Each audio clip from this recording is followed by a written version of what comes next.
Lahore high court में यूनान कश्ती हादसे की तहकीकात के लिए जुडिशल कमीशन की तश्कील दरख्वास्त पर अदालत ने वफाकी हुकूमत समेत दीगर को नोटिस जारी करते हुए 22 जनवरी तक जवाब तलब कर लिया है। मजीद जानेंगे डॉन न्यूज़ के नुमाइंदे राना बिलाल से। राना बिलाल, आगाह कीजिएगा।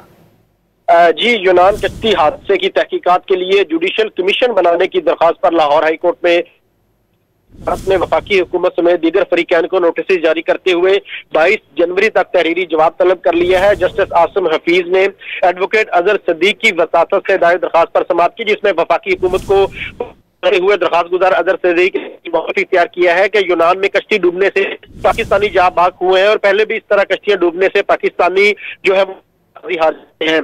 दरख्वास्त गुजार में यह भी कहा गया है कि हुकूमत इंसानी स्मगलरों के खिलाफ कार्रवाई नहीं कर रहे हैं, इन स्मगलरों के खिलाफ कार्रवाई न करना भी कानून की खिलाफ वर्जी है। दरख्वास्त में ये इस्तदा की गई है कि अदालत हुकूमत को इस वाक़े की तहकीकात के लिए जुडिशल कमीशन कायम करने का हुक्म दे और तो इस मामले में लोग मुलव्वस उनके खिलाफ कार्रवाई करने का भी अदालत हुक्म दे। तो अदालत की जानिब से इस दरख्वास्त को समाअत के लिए मंजूर कर लिया गया है और अदालत ने 22 जनवरी तक तमाम फरीकैन को तहरीरी जवाब जमा करवाने की हिदायत की है। बहुत शुक्रिया राना बिलाल, आपने तफसीलात से आगाह किया।